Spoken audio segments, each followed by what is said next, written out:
Today on the show, I have the pleasure of speaking with an absolute legend and someone who I've been wanting to interview for quite some time now. I'm talking about Mr. Matt Faircloth. Matt is the co-founder and president of DeRusa Group, which specializes in buying and renovating dilapidated properties. Matt started his investing career way back in 2004 with his lovely wife, Liz, and just a $40,000 loan.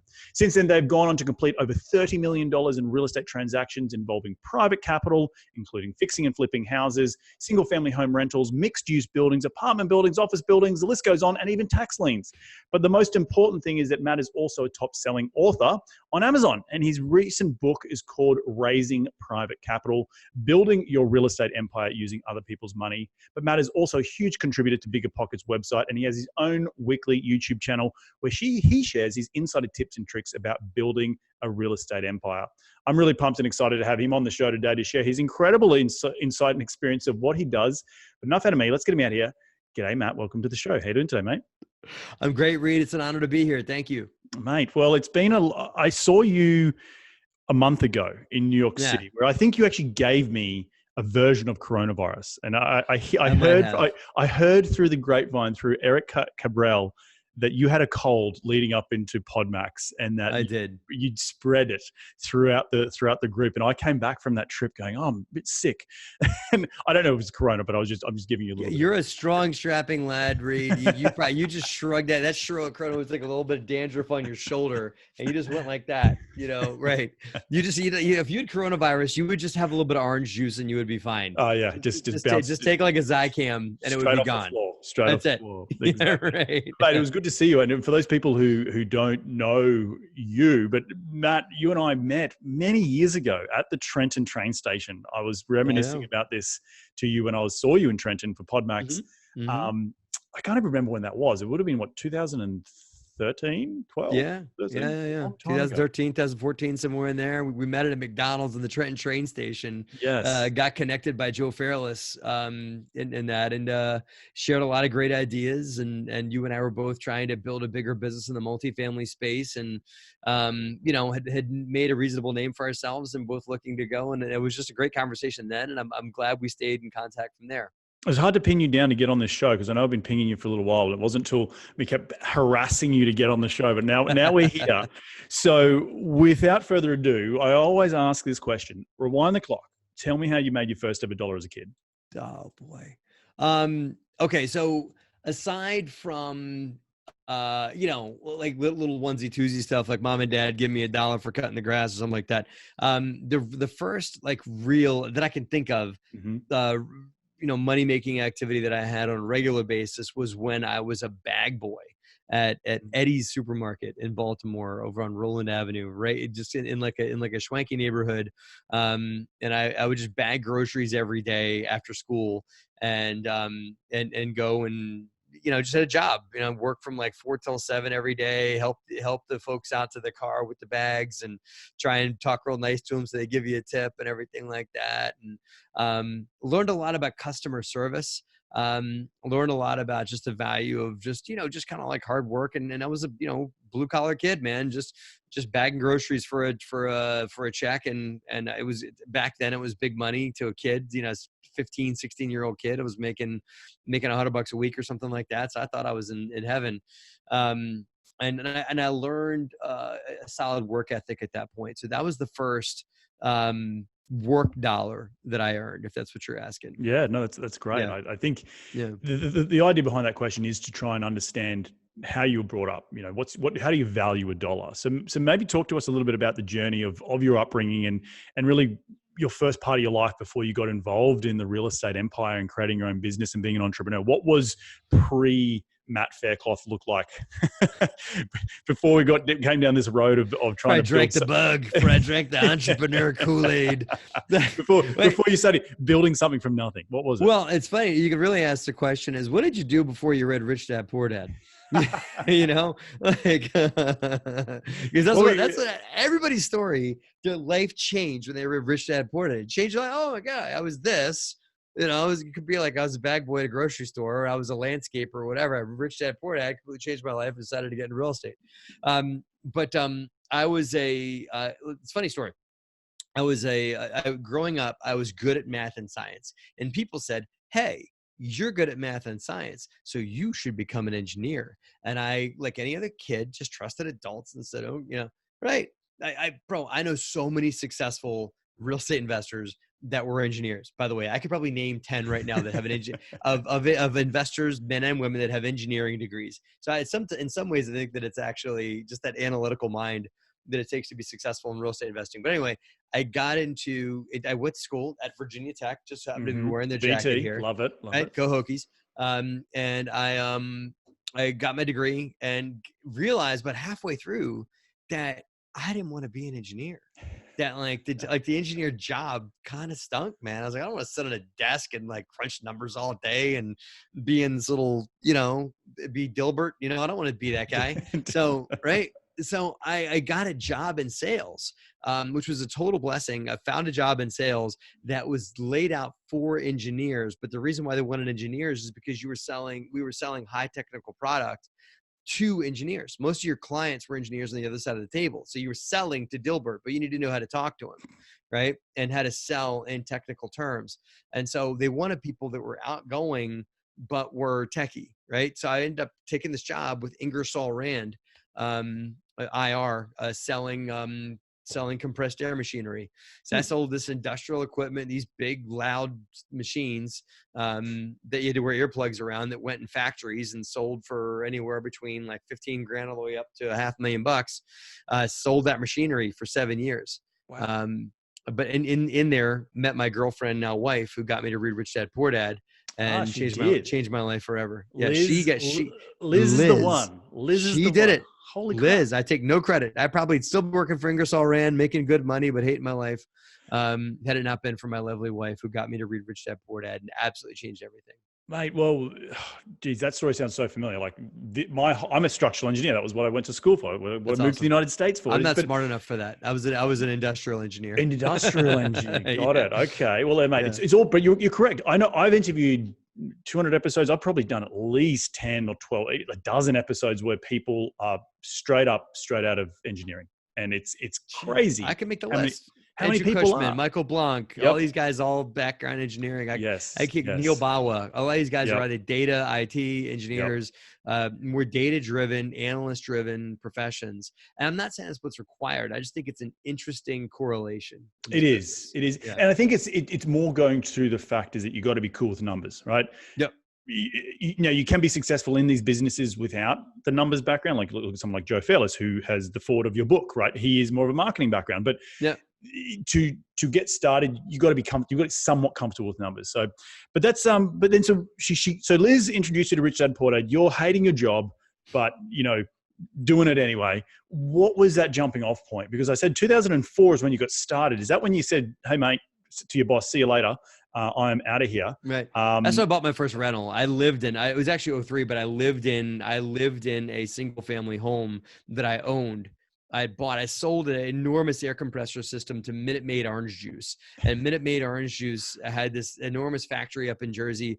I sold them a huge compressed air system. My check was 10 grand on that sale, my commission check. And at 26 years old, there's a million ways you could blow 10 grand at 26. And so I was like, let me not blow this. This is a life changer. Back then that was life-changing money. So I put that in a savings account and listen, I'm going to put that over here. I'm going to just forget about it and forget it exists. And then fast forward, Liz got me to Rich Dad Poor Dad, and the landlord, the property I lived in, the landlord was going to be selling the property and terminated our lease. I didn't want to buy that property that we were living in, so I found another one, and I bought a single family home, had 2 buddies move in with me, and the rent that they paid covered the mortgage. So that was my first rental. But then what got me full time was when Liz and I got married, we agreed that I would quit my job and we would live off of her salary. So I had she's my sugar mama. So we lived off her salary while I built our business. Interesting. And what was her background before she got into real estate? She's a background in social work. So she got again, like me, that lucrative social work, paycheck, right? Oh yeah, it's making it rain. Right. Man, printing all that paper with social work. She got into corporate social work though. She actually did pretty well. She was doing, again, like me, realize, maybe I don't want to do that, what everybody in my stream is doing. Maybe I don't want to go do what they're doing. Maybe I want to try something a little different. So she took the social work training and got into a career. She actually became like an HR sales rep. So she sold a product for analyzing and finding the right people for positions, kind of like the Myers-Briggs and stuff like that. It's called the predictive index. So she did very, very well selling that. I mean, did well enough. I mean, better than she would have as a social worker. But she did that, and it was admirable. She loved it. But she did well enough to cover our nut, and we lived way below our means enough and made enough to get by. And this is pre-kids and all that sort of stuff, right? Oh yeah. Pre all. I think, but the couple of key benefits out of that is that you had a partner which you chose well, right? You chose extremely well that both people are on the same page. Because I know a lot of you're batting, mate. They say batting out of your leg. Right? but it's I joke in the way that it's important to have a partner or a spouse who's on the same page. Yes. Because if you're trying to do this business, it's going to take some faith, some leap of faith, some commitment from one other person who may not know the ins and outs of what you're trying to do and read Rich Dad Poor Dad and all that sort of stuff. But to have them on board is the battle's half won, right? Because then you can just go and build. And build may take a year, 3, 10, 15 years, whatever it takes. But you've got that communication together, which is so important. I don't know any real estate investors whose spouse is not.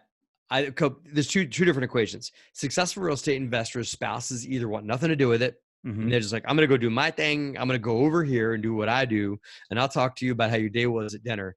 Or there are spouses that are fully engaged, that are supportive, and maybe it's some way active in the business. My wife's as active in our business, not like on top of it. She's more of an advisor, special projects, that kind of thing. But I know no one that's successful in this business whose spouse is either skeptical of real estate investing or straight up resistive to real estate investing. Like, hey, we shouldn't be doing this. Or even like skeptical, like, I don't know, that's not that safe. You should go get a job. If your spouse is not at least supportive of it from an emotional standpoint, you're done.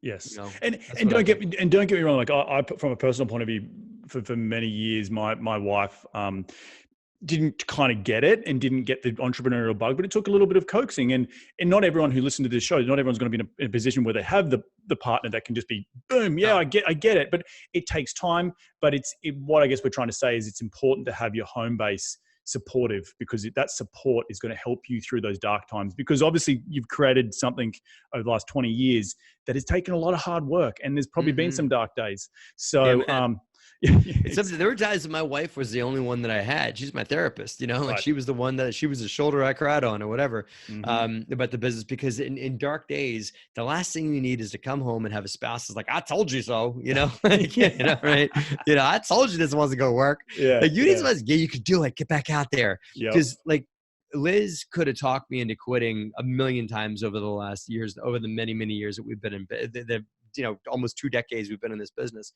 But she didn't. She dusted me off and shook me off and got me to try. I'm waving to her right there. She got me to try again, and then again, and then again, and then again. And when I was down, if I didn't have that, I don't know what I would have done, because your spouse in some ways is there to watch your six, to watch your back. And someone said to me, a wise friend of mine, and this goes a little bit, we're getting a bit philosophical. We'll get into the nuts and bolts in a second. Go for it, man. But the definition of, it's all great to be attracted to them, and this goes either way. It's not just one way, but to be attracted to your partner, to love their friends, to love their family. But the real litmus test is when your chips are down and your partner can shield you from the world. That is the ultimate litmus test. And I thought, that gives me shivers when I talk about that, but I was like thinking about my personal life. I was like, yeah, Erica would be there for me and have me when my chips are down. And I think that's a really, in my mind, my good litmus test for that. And I don't know what you think about that. I think that at the end of the day, it really goes back to, just I hate to even go. I'll get more philosophical, right? I'll trump you philosophically. There's something to the vows that we say when we get married, right?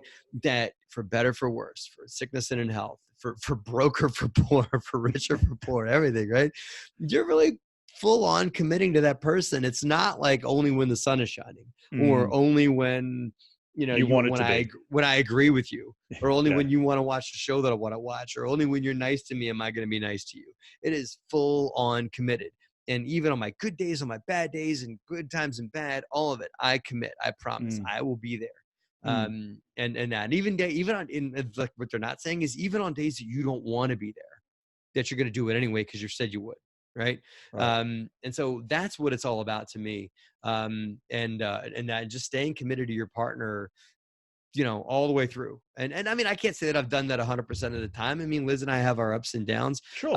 as any married couple does. Yes. But we remember during bad times, the first thing we do is tighten up together. Mm. You know, that when times get a little questionable, the first thing we do is go to each other to strengthen up, so we can tighten up so that we can stay up stronger for the world. And I think that, as you just mentioned, it takes work, right? Working on Man. yourself, working on the other person, understanding what you're hearing them.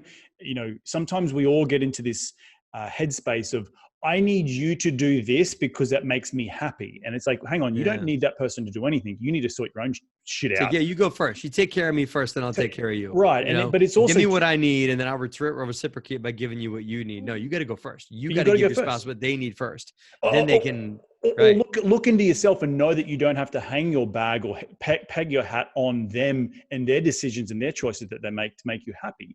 You know, Yes. you have to be accepting Yes. of the person who they are, what they are, and then you've got to accept them for who they are, and you've got to work at it together. It's a team sport, and it's not I going to agree. just be, you know, my wife doesn't look or do things like I do, and I can't criticize her for it because it's who she is, right? And you got to understand that, and so work on it together. And that's the working part that really has got to come together as a team to make sure you're both rowing in the same Yeah. bloody direction. I get it. And perhaps as one more factor, perhaps Mm-hmm. is why your wife felt, you know, came on board. Cause you said she was a little, maybe I was skeptical or just didn't get it or whatever at first when you first start real estate investing.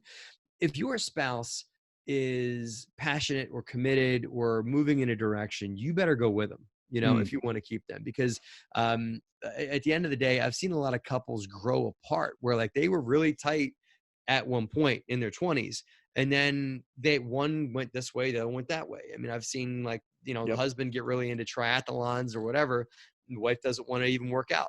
Yep. They grow apart. The husband gets into triathlons and meets the triathlete community and meets all kinds of new people, and they're going in the direction he wants to go, and maybe ends up going that way without his wife. So I think that if your spouse, if you are going in one direction, it's important to try and bring your spouse along with you so that they can stay aligned with you on your passions, because life changes. We start going in different directions, and if you're not growing together, you're growing apart. And so it's Mm-hmm. very important to find ways to grow with your spouse. And to that, I know from my personal point of view, Erica is so much more emotionally intelligent than I am. You know, just being in so things that I bring to the table, she brings to the table in spades as well. And recognizing that is super important for both myself, but also for the relationship. And that's how you can be more aligned. Understanding where those values are being brought to the table from individuals to make sure you are stroking in that right direction. And we won't get too more into this because this is not the I Dr. love Phil it. hour. No, it's good. It's all good fodder, Reed. Yeah, go ahead. We can bring it back in. Well, mate, no, it's super important because the reason we can now pivot to what you do, which is raising capital. I also think that having a true home. I'm not a real estate marriage counselor. Yeah, exactly. But it also helps. Like when I meet you, right, I can see that Matt Faircloth, it comes from a loving family, right? Mm-hmm. Has support of your loved one, and that helps me make sure that, okay, well, I'm going to want to invest with Matt because he knows that, and that actually has a residual impact on how you raise capital. So I've got your book here, which is the new book, Raising Private Capital, how to build a real estate empire using other people's money. Do you want to talk about how you started, where the idea came from this book? Because it's probably been a long time coming, because this was only released a couple of years ago, about a year and a half ago. Yeah, but it's already an Amazon bestseller. And right, but you've been in the biz for 20 years, man. So what took you so long to write this? I didn't really get on. I just kind of like hunkered down and did my thing as a real estate investor. I didn't find a microphone to talk into about real estate investing until recently. And to be honest, like the advent of like podcasting and web stuff and things like biggerpockets.com, when I got started in real estate, there was nothing like that. There was local RIA clubs there was the local RIA clubs, and then there was these knucklehead national gurus that would come and talk to the RIA club about how you pay them $5,000 for them to whisper the secret of real estate in your ear, right? That's all there was. Or more. And so I worked my way around the RIA clubs, and I started running one and stuff like that. I tried to get away. I tried to run my RIA club that I ran. We didn't really want the gurus. We just I'd rather we had the mayor of Trenton and the mayor of Camden, New Jersey come and speak to the RIA group. That was a way better meeting than the guru guy. Anyway, Right. That's about as far as I got. And then, advent of online stuff started happening. And so I started writing articles for Bigger Pockets.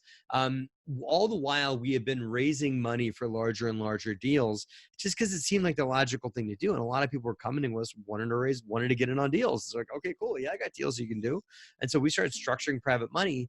All the while we were becoming more and more infiltrated with Bigger Pockets and more aligned with their goals and where they were going, and became more of a trusted advisor with them.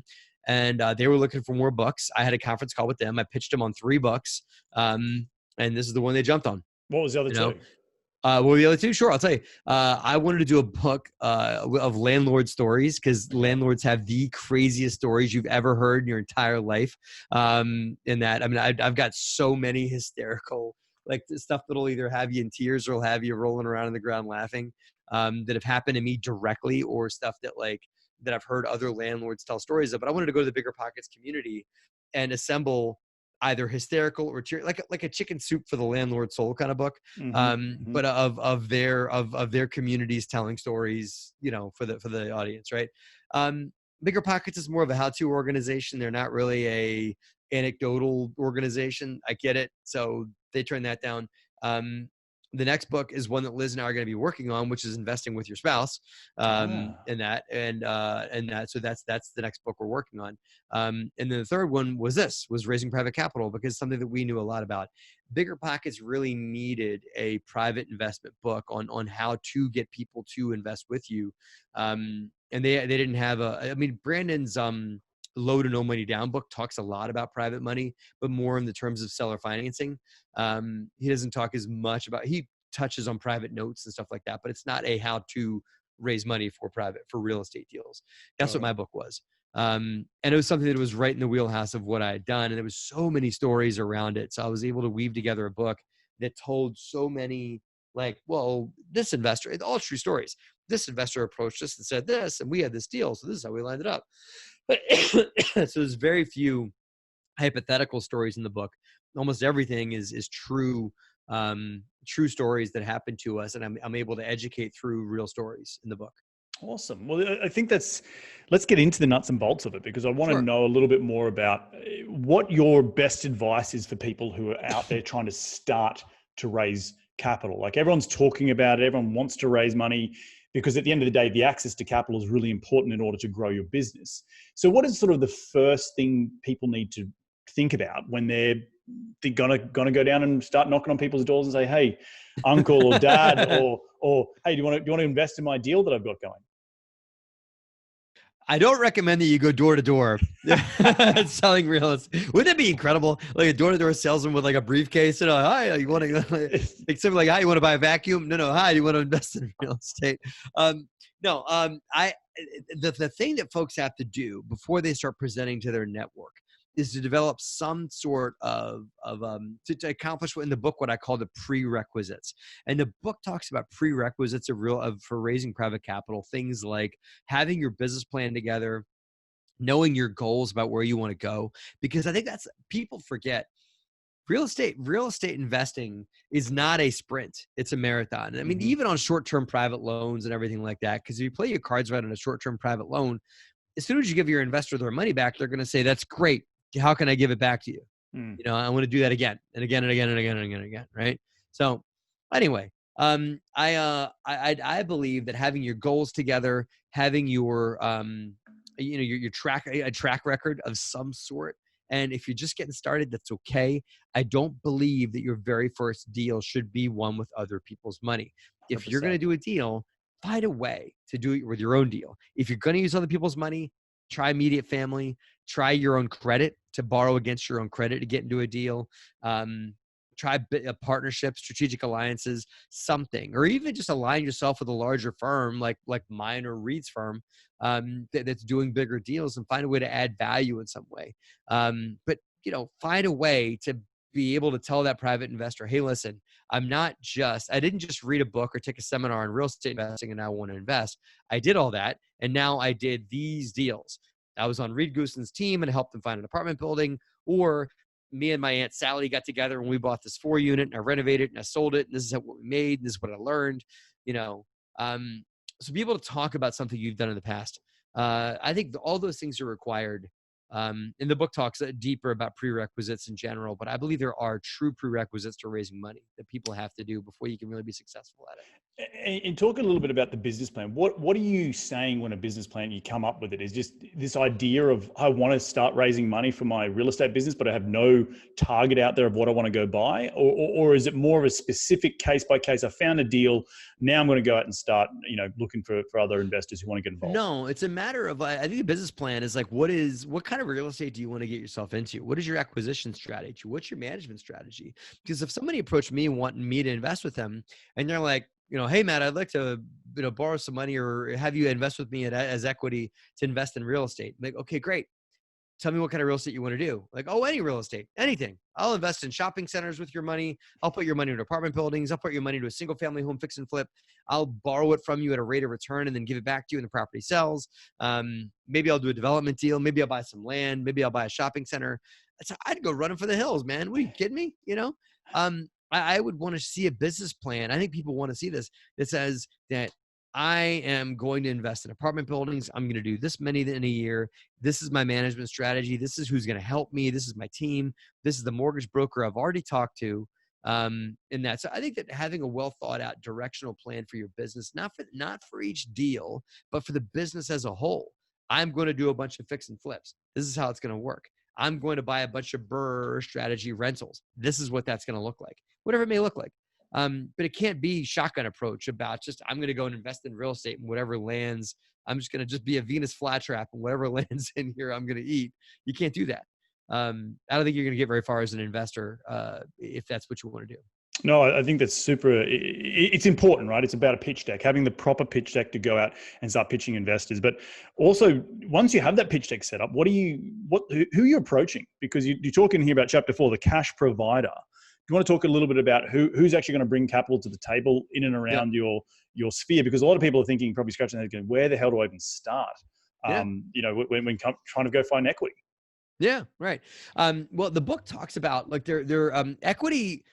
Or even just loan. And I recommend everybody starts with private loans. But private loans is way easier in and out kind of beginning thing.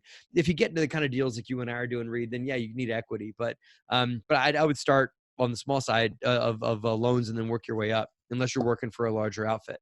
Now, equity or loans or just real estate, let's just call it like cash, kind of hides itself in a couple of different ways, and that is actual cash.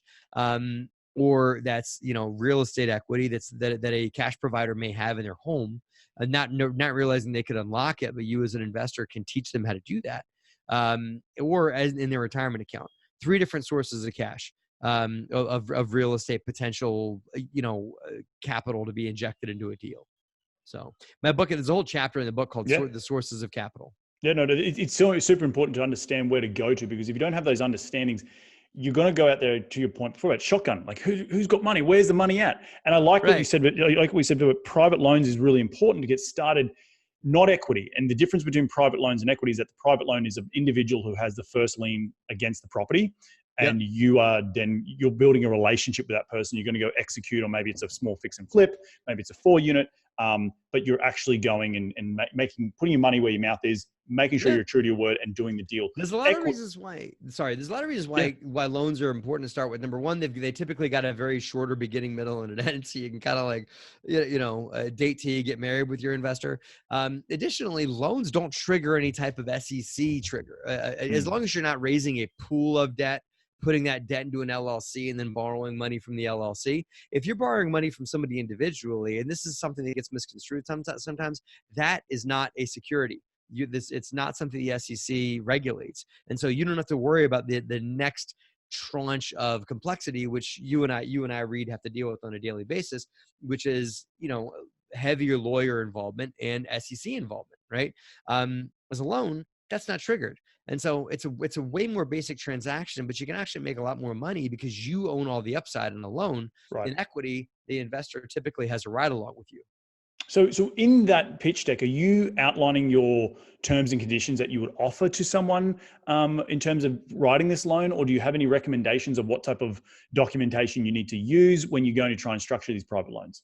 Every deal is a little different, so I typically don't put together a business plan or a I don't recommend that people. No, we're beyond this. Our website has a lot of this out there. We've got a lot of the data done and everything like that for our pitches. But I'm saying for people that are just getting going, I would talk about like maybe a sample deal to say, hey, listen, this is a hypothetical deal that we've seen that you might want to consider in that. But the business plan should not say we're going to borrow money from everyone at 7%, because every deal is a little bit different. Like we've done deals that required a little higher interest because it was higher perceived risk for the investor or for the lender.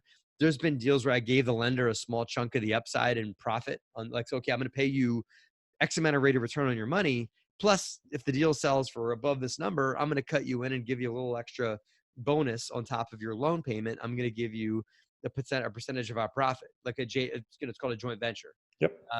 So you can structure that. So it really depends on the deal. Read on how you're going to set it up. Yeah, no, I completely agree. What are the now going into the bigger stuff? The private equities type of world. Does your book cover much of that side of it? You mentioned that you and I, and we do this. We've spoken with more about the SEC stuff. Do you talk a little bit about in the book about putting your big boy pants on and raising private equity? It does. Yeah, we talk all about that. We talk about accredited investors, basic, like stuff that you and I would consider basic. But I think you and I take a lot of the lingo that you and I use on a regular basis as we take it for granted that a lot of people don't know what it is. So like, what's preferred return mean? What is a pref? So that's in the book. I don't get into, because I think that up until now, the 70-30 split plus a pref, or the 80-20 split plus a pref, has been what people have done. But I think that after Corona crazy, I think that the equity world is going to change a little bit. And so I don't talk about, I'm grateful that I don't talk about how to structure deals. I don't go that micro. I talk about what you got to do it. You have to have lawyers in place. You have to have these assets. These are the legal forms you need, because that's not going to change. But equity splits on what you give investors and what you keep for yourself, I don't get into, because it's deal specific. I do talk about structuring deals based on what returns your investors think they need to make. True. So again, if an 80-20 split press or pref is what gets your investors to where you think they need to be, then that's fine. If you can keep more for yourself, great. I think we're moving towards a world right now with Corona crazy that investors are going to be okay on less equity, but with more, like, give me more capital preservation, give me more shelter, give me more tax advantages, give me a ton less risk, and I'll take it in exchange for maybe not as much upside. Speaking of coronavirus, we're recording here of April 2nd. I don't know when this podcast will go out, but give me your 2 cents on what the crystal ball holds and maybe what's going on over in New Jersey these days. You're obviously at home trying to bunker down and stay safe, but what are you seeing in the real estate world right now? Yeah, man. We're not at the center of it, but I mean, I can see the center from where I'm standing. New York City is just absolutely. I mean, it's absolute infirmary up there. I mean, there's a lot of folks that are ill, and we keep that area in our thoughts and stuff like that. We're not too far from it, but we're close enough. So what we're seeing, I mean, here's what I'm seeing, like right now in the real estate world today, April 2nd, is the entire world's on pause. I feel like, and in some ways, Reed, it kind of feels like a dream in some ways, because I feel like somebody's kind of hit the pause button on a lot of things that matter, including like, mortgages and rent payments and stuff like that, like trying to figure out how this whole thing is going to play. But I'm not seeing anywhere near the deal velocity that we used to. And maybe you're not either, because there's too many unknowns right now. The lending world has gotten really weird. Like Fannie and Freddie just added a whole % to what their rates were. Their escrows have gone like way up, and it's pushed the IRR way down on deals that you use today's loan terms under. and that. So we're under contract on a few things, and I got a deal in South Carolina we're under contract on, and we're gonna have to push a little bit because at the end of the Push day, the closing. yeah, because I need to see what their rent collections numbers are going to look like. And to be honest, I can't get the debt I wanted to get anymore, you know? So I need to see the debt markets open back up. When do you think that will happen? Like, because that's probably the biggest thing right now. I'm just sorry to cut you off. Sure. The pause in the debt market is going to cause a lot of buyers. I think there's going to be a lot of buying opportunity first and foremost. Oh yeah. But when the debt isn't there, you either have got to have the money or cash to buy it, you know, and refinance later when the debt comes back, or you just got to wait. So what are you seeing? Where do you think, when's it all going to come back? Like, we're sitting here in April, no one has a crystal ball, but it seems like we're sitting on our hands right now. We know as real estate investors, we've been talking about this recession for the last bloody 12 years. It's finally going to be here, and we're salivating, but we can't do anything because the markets are frozen up. So what do you do? And I was around during the last recession. I invested during the last recession, man. People got to be careful what they wish for, you know? People are like, oh, the last recession, I'm going to gobble up all this real estate, you know, or the next recession is going to come and property prices are going to dip like they did in 2008, 2009. People don't realize, man, the reason why things fell off the grid like that is because you couldn't get a loan back then. Right. You know, like the banks weren't just printing money like they are right now. I mean, getting a loan is so ridiculously easy, or it was anyway. I'm talking about now, like pre-corona, right? But the last like 5-6 years has been ridiculously easy to get a loan. Whereas I can remember days like it kind of felt like it did in this moment where if you had a deal, the bank might say, listen, we're just not, you know, or our rates are going to look like 1% or 2% higher than your deal is going to make sense or whatever. And just the banks were kind of sitting on their hands. That happened a lot in 2008, 2009. I think we're going to see a lot more lending terms change. From what I hear from people I respect, that that Fannie and Freddie might not come off of their escrow requirements right away. Like Fannie and Freddie, as you know, right now are asking for 18 months worth of payments held in escrow, and a year worth of real estate taxes and insurance held in escrow. Right? That's a lot. That changes your eye. You got to raise all that in capital and in equity. Yeah. And that could cause you to raise another 5% of your deal value in equity just to cover all those escrows. Jeez. Right. Yeah. So I don't know if those things are going to go away. If they don't, if Fannie and Freddie decides to be a little more conservative for a while, that's going to drive cap rates way up, because that means, and that's not immediately like, oh, hey, we all get to make more money because cap rates went up. You gotta, it's two sides of the coin, right? At the end of the day, if cap rates go up, then, you know, but lending cost goes up too. Our yield spread still gets pushed, right? It's yet to be seen if the bridge lenders come back into the space. It'd be great if they did. A lot of bridge lenders that I've worked with, we do use bridge loans on our deals. A lot of bridge lenders I've talked to are you know, just sidelined right now, and they're waiting to see what happens. A few of them have lost their warehouse lines that they were getting their money from. And so they've, like, you know, Money 360 is one of them that we've done some deals with. I like Money 360. They've been super easy to work with. They just lost their warehouse line. So they're not closed, but it's going to be very hard to get money out of them anytime soon until they find another warehouse line. Right. I think that same thing's happened to a lot of these larger bridge lenders, is the place they were getting the money from is now saying, okay, we're out for a little bit. So I don't know, Reed, but I think it really has to do with how quickly our country recovers from coronavirus and how quickly we're back to work, and how quickly money starts flowing again to determine what happens next. And that's so important. But here's the other weird thing, you know, that is, this is not America specific. This is across the entire world. Like, it is April 2nd, and I was on a phone call this morning with my property managers looking at what our collections are for the month. What are they starting to be for April?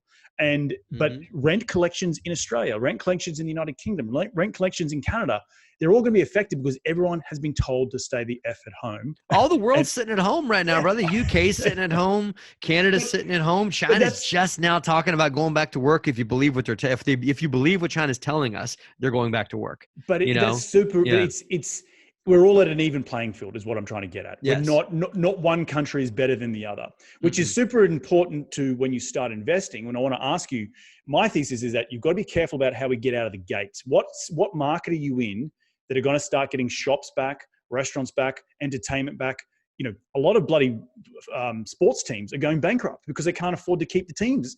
So when are they coming back to get entertainment? But you also got to add, put on top of that, when are people going to have enough money to go back and start using residual income to go to sporting events, to go to music events, to go to the bar, to go to restaurants?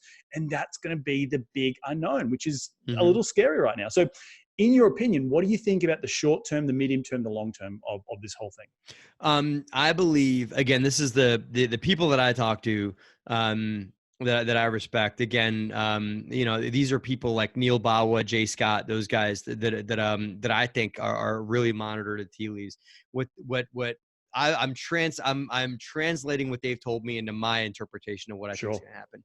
I think we're going to come out of coronavirus late May. Right. It's supposed to spike middle of April like that. That's when the top of the bell curve is supposed to happen. Now, how quickly we come back down the back of the bell curve, who knows? Right. The back of the bell curve could be a very, very gradual slope, and it could take a while to get us out. If we get out as quick as we got into it, then it'll be mid to late May that we'll be looking at life going back to at least a semblance of normal. Some cities coming off a lockdown, other cities going into lockdown. Because if you look at the map, some cities are rampant with it, like New York and out your way, San Francisco and stuff like that. Other cities haven't really had much, like the Southeast or whatever. So maybe they catch up with us, maybe not, And so maybe if you don't have that second wave of illnesses happen, then I see us having a big spike in consumption of people that of pent up demand, of people buying homes, leasing apartments. I think we'll have a run for a month or two that you've never seen before. There'll be a lot of consumerism, a lot of gobbling stuff up, people not knowing what to do with all this government money they just got. And big celebration, big jubilee of being, hey, we're back, right?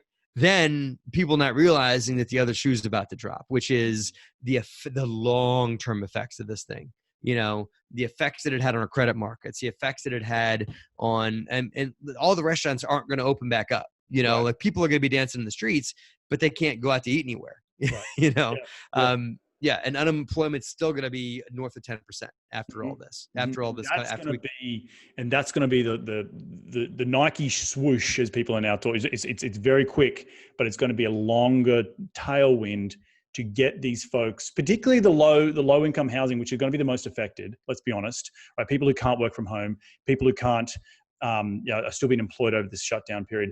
Those folks, trying to get them back into the workforce quickly, get them paid, get them feeling consumer confidence is back.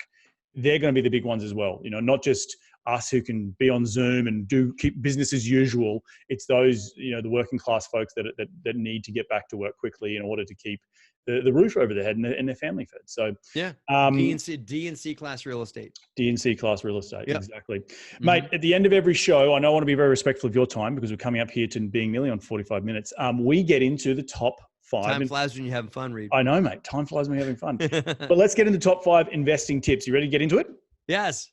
Mate, what is the daily habit you practice to keep on track towards your goals? Oh, I love it. Thank you. Good question.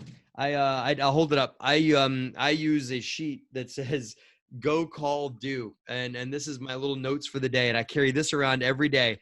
It's all my appointments. That's my goes. Call are my quickie appointments, like phone calls I got to make, and do is the stuff I got to do, advancements towards long-term goals.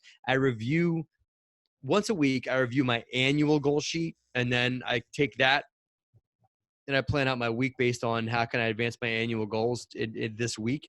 Then each day I look at my weekly goal sheet and talk about how can I get the stuff that I put on this goal sheet done. And so the goes are the immovable assets. Those are the things that I got to do. Like I got to do this call with Reed at 4:00 today, right? So I put that on there. Then the calls are just quickie 10 to 15 minute phone calls I got to make, just follow up on this, check in with that, call my property manager, whatever. Those are just little gap infills when I've got like 5-10 minutes of my time in a day.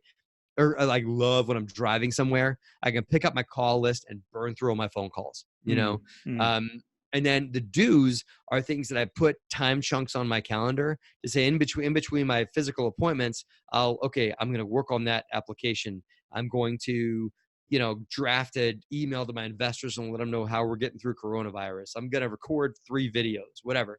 those are my do's. And that's how I really just am super intentional in taking action in my day with my go call do list. Love it. I've never heard it called that, but go, call, do. I'm definitely going to be incorporating. It's because I made it up, brother. Hey, mate, you got it. That's a book number 4 coming out. I can know, see it. Mate, who's been the most influential person in your career to date? Lot, man. Jeez.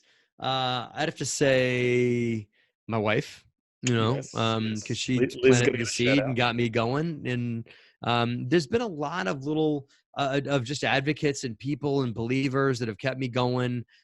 People that have changed my mindset, like Joe Fairless, who's become a good friend, has really just got me to think bigger and got me to think about what was possible for me. And that's I'll probably name the 2 of them. Awesome. Love it. Yeah. Question number 3. What is the most influential tool in your real estate business? Now, when I say tool, it could be a physical tool like a phone, or it could be a software tool like online, like Zoom or Slack. What's the most influential tool in your daily business? Today is I probably would say Slack. You mentioned it. Slack's been great. Zoom has been great. We also use a software called Podio for handling investor interface, and that. So those tools have been good. What Slack does, for those of you guys that don't know about Slack, I know you do apparently, Reed, since you mentioned it. But what Slack does is it takes important conversations you may need to have with your team and puts them in certain buckets, and it takes them outside the noise of email. Because what we were finding is this is what we started using Slack, because we found as a team that our response time was way too long to each other on important matters, and we were having to just call each other saying like, "Hey man, did you see that email I sent you yesterday? I need an answer on this email." But unfortunately, we're just inundated with email, and you could literally just like sit down at your desk and answer email all day if you want to do that for your job. You really could, because we've all got email just piled up.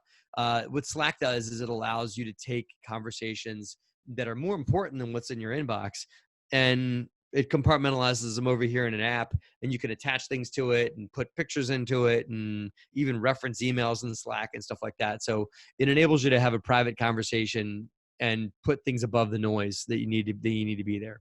Yeah, I completely agree. Slack is super important in my day-to-day business. And it just, as you said, separates the noise from the to-do lists really, and what's most important in those conversations. So yeah, so really, really important. Mate, question number 4. In one sentence, what has been the biggest failure in your career, and what did you learn from that failure? Oof. I've had a bunch. I've learned a lot from my failures. I would say the biggest failure that I had in the beginning was going into I'll say that in one sense, going in too many directions at once.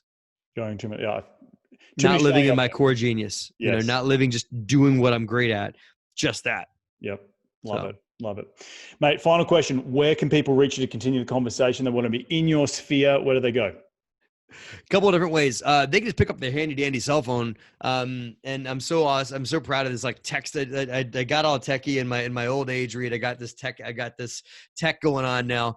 They can just pick up their cell phone and text the word DeRosa, my company name, DEROSA, DeRosa. Text the word DeRosa to 66866. You'll get a ton of stuff going on, including like, if you're listening to this currently, all the Corona documents and what our property manager is doing about Corona Crazy. That's all there, including lots of presentations that I've done for free, videos you can't get anywhere else, videos you can't get on my YouTube page. Those are all there. So text the word DeRosa, DEROSA to 6686. And you also get an option to join my private group called DeRosa Insiders. All my investors are a part of it. And you also get to kind of rub elbows with my investors and my entire team, where we talk about the inner workings of DeRosa Group. And you can join that for $1 for the first month. Wow. So you just do that by texting DeRosa to 6686, or you can just learn a little bit more about us by going on my website at derosagroup.com. That's DEROSA group, GROUP.com. Well, mate, I want to thank you so much for jumping on today's show. I've really enjoyed the conversation we've had. And I think a couple of number one things that I've taken away from the conversation is how important your spouse is. Clearly, Liz has been an absolute rock in your career, and you wouldn't be here without her. So well done, Liz. But also just understanding how important it is it takes a good partner to build something long that's worthwhile, but also understanding the ins and outs of raising capital and what you're seeing for the future in coronavirus. I think we covered some extremely important topics here as we're all gearing up for Corona and how we're going to come out of it and how we're going to continue to raise money, how we're going to go find more deals, try to get lenders involved. So I'm sure a lot of people are going to be rewinding this episode and listening back. But did I leave anything out? No, man, this has been great. I really enjoyed our conversation, and I hope we get to do this again soon. Mate, so do I. Well, thank you again so much for jumping on the show. Enjoy the rest of your week, and we'll catch up very, very soon. You too, Reed. Well, there you have it, another cracking episode jam-packed with some incredible advice from Matt. And if you want to be in his sphere, get over to derosagroup.com. Matt has a ton of information on there on his website, but also on his YouTube channel. Definitely subscribe to that. I want to thank you all again for taking some time out of your day to tune in to continue to grow your financial IQ, because that's what we're all about here on this show. And we're going to do it all again next week. So be bold, be brave, and remember, go give life a crack.